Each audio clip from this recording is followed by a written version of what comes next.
Halo Hariware Squad, kembali lagi di channel Hariware. Bagaimana kabarnya hari ini? Kami doakan semoga sehat selalu. Kali ini kita akan membahas mengenai misteri The Fed.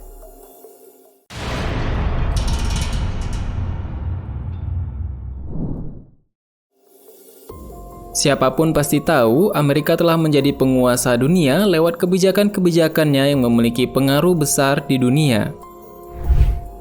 Salah satunya lewat jalur ekonomi yang dilakukan oleh The Fed atau The Federal Reserve. Tidak hanya di dalam negeri, Bank Sentral Amerika Serikat tersebut menjadi acuan di bidang ekonomi secara internasional. Itu artinya semua kegiatan yang berhubungan dengan kegiatan kapitalisme mengacu pada lembaga tersebut. Salah satu bentuk penguasaannya adalah lewat penggunaan uang kertas, di mana kebijakan tersebut berlaku dalam skala global dan menjadi nilai tukar yang disepakati bersama. Nah, untuk mengawali video ini dan melihat bagaimana sepak terjang The Fed dan kontrolnya terhadap keuangan dunia, tentunya kita juga bisa menyimak artikel dari Profesor Ismail Hussetzadeh yang berjudul sebagai Who Owns the Federal Reserve Bank and Why It's Surrounded in Myth and Mysteries yang diterbitkan oleh Global Research. Bank Federal berkedok milik negara yang ternyata dimiliki oleh segelintir elit swasta.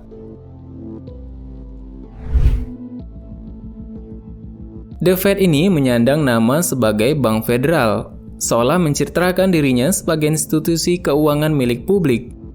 Namun di balik itu semua tersimpan sebuah fakta yang mengejutkan yang tidak banyak diketahui orang, termasuk rakyat Amerika Serikat sendiri. Bahkan rahasia ini dibongkar sendiri oleh mereka yang terlibat dalam pusaran bank sentral tersebut.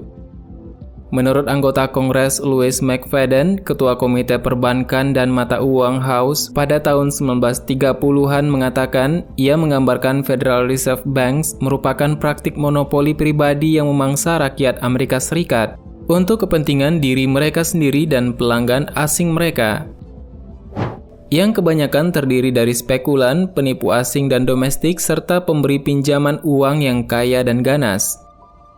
Itu adalah pengetahuan pertama yang kita ketahui mengenai Bank Federal yang ternyata dimiliki oleh segelintir elit swasta. Yang selanjutnya adalah rahasia lembaga keuangan yang dibongkar oleh tokoh-tokoh Amerika Serikat. Tidak hanya Louis McFadden yang geram melihat wajah asli The Fed. Menurut mereka yang menentang The Fed, tidak hanya Louis McFadden yang geram melihat wajah asli dari The Fed. Sejumlah tokoh ternama seperti Henry Ford yang merupakan bapak mobil Amerika Serikat mempunyai pandangannya sendiri yang tidak kalah mengejutkan. Dilansir dari beberapa artikel, dia mengatakan bahwa cukup baik bahwa orang-orang bangsa tidak memahami perbankan dan sistem moneter kita, karena jika mereka melakukannya, saya percaya akan ada revolusi sebelum besok pagi. Itu ujarnya. Dalam pandangan masyarakat awam, Federal Reserve Bank yang menceritakan diri sebagai bank sentral yang dimiliki oleh pemerintah federal ternyata hanyalah omong kosong belaka menurut mereka. Institusi tersebut dibangun bukan atas kepentingan negara dan masyarakat, melainkan kelompok swasta dan individu yang paham tentang permainan moneter dan memonopoli pasar uang. Bisa dibilang, The Fed merupakan lembaga swasta yang memegang sahamnya sendiri dari perusahaan swasta, bank komersial yang jelas dikelola oleh para bankir swasta juga. Jadi itu adalah fakta kedua, yang ternyata rahasia dari lembaga keuangan ini dibongkar oleh tokoh-tokoh Amerika Serikat sendiri. Mungkin kita banyak melihat ataupun membaca artikel mengenai keanehan atau kejanggalan dari The Fed ini, yang itu diterbitkan oleh beberapa tokoh dari Amerika Serikat, bahkan mereka yang tidak percaya mengenai The Fed ini sendiri.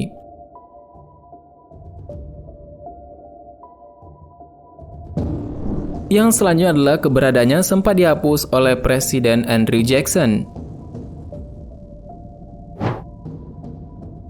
Melihat kenyataan yang ada, membuat Presiden ke-7 Amerika Serikat, Andrew Jackson, menghapuskan Bank Amerika Serikat ini, atau Bank Sentral sebelum berdirinya The Fed, yaitu pada tahun 1836. Bukan tanpa alasan, dirinya menilai bahwa institusi keuangan tersebut memberikan pengaruh yang tidak semestinya dan tidak sehat terhadap jalannya perekonomian nasional. Alhasil, sejak saat itu hingga 1913, Amerika Serikat tidak mengizinkan pembentukan bank sentral swasta. Saat kursi kepresidenan beralih ke tangan Woodrow Wilson yang merupakan Presiden Amerika Serikat ke-28, Bank Sentral kembali eksis pada 23 Desember 1913 dengan nama Federal Reserve Bank. Dan dalam perjalanannya, institusi ini langsung memusatkan kekuatan bank-bank Amerika Serikat menjadi entitas swasta yang mengendalikan tingkat bunga, pasokan uang, penciptaan kredit, dan tentunya inflasi. Belakangan, setelah 3 tahun usai menandatangani Undang-Undang Federal Reserve menjadi hukum yang tetap, Wilson menyatakan penyesalannya. Dan mungkin kita bisa menyimak kata-katanya, "Saya adalah orang yang paling tidak bahagia. Saya tanpa sadar telah menghancurkan negara saya, negara industri yang hebat dikendalikan oleh sistem kreditnya sendiri." Dan keseluruhan hal ini tentunya terkait dengan kebijakan bank dan pengetahuan moneter.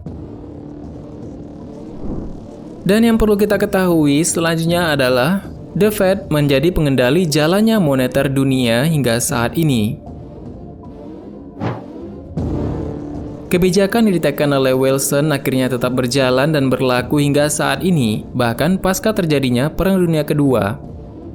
Sektor keuangan telah secara aktif berubah menjadi kasino raksasa. Dengan demikian, The Fed telah mengubah kebijakan moneter sejak zaman Alan Greenspan menjadi instrumen untuk memperkaya orang-orang dengan menciptakan dan menjaga gelembung harga aset.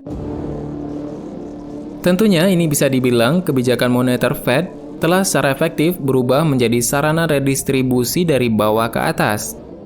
Dan hasilnya, rakyat Amerika Serikat adalah korban pertama dari kebijakan mereka sendiri.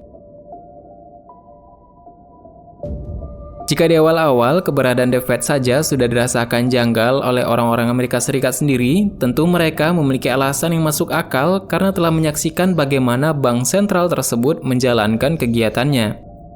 Sayangnya, hal ini kemudian dibiarkan berlarut-larut hingga saat ini dan menjadi jalan bagi institusi yang dijalankan oleh segelintir elit swasta tersebut untuk menguasai perekonomian dunia. Kita mengetahui banyak para pakar ataupun pemerhati ekonomi mengatakan bahwa kebijakan Federal Reserve Amerika Serikat yang juga menaikkan suku bunga sebanyak 7 kali pada 2002 saja, itu telah menimbulkan gejolak di pasar mata uang dan saham. Federal Reserve sendiri telah menyatakan bahwa kenaikan suku bunga tersebut bertujuan untuk menurunkan inflasi ke target 2%, yang mana kenaikan tingkat suku bunga federal dimaksudkan untuk bergerak menuju tujuan ini. Namun, orang yang bernama Zoltan Pozsar, seorang ekonom makro Amerika Serikat dan pengamat The Fed, memperkirakan bahwa bank sentral akan memulai pelonggaran kuantitatif atau QE. Dan kebijakan The Fed ini juga menyebabkan depresi mata uang negara lain yang cukup parah. Akibatnya, negara-negara berkembang akan mengalami kesulitan membayar angsuran utang serta menggagalkan upaya untuk menekan inflasi akibat dari kenaikan harga barang impor. Dan mungkin sangat banyak yang akan kita bahas lagi mengenai The Fed ini. Dan semoga video singkat mengenai misteri The Fed bisa kita pahami bersama dan semoga menjadi pengetahuan dan ternyata jalannya perekonomian dunia dan itu pun bergantung kepada kebijakan The Fed. Dan itu pun bergantung kepada kebijakan moneter ataupun siklus perputaran uang yang berada di dunia dan berada di bawah Federal Reserve yang terletak di Amerika Serikat. Mungkin itu dulu pembahasan kita. Bagaimana menurut tambahan? Silakan berikan tanggapan dan komentar di bawah. Sebenarnya sama banyak hal yang belum akan kita bahas. Tetap nantikan video selanjutnya dengan tombol subscribe dan klik ikon lonceng yang berada di sebelahnya. Terima kasih sudah menonton hingga akhir video ini. Kami doakan semoga sehat selalu. Sampai jumpa lagi.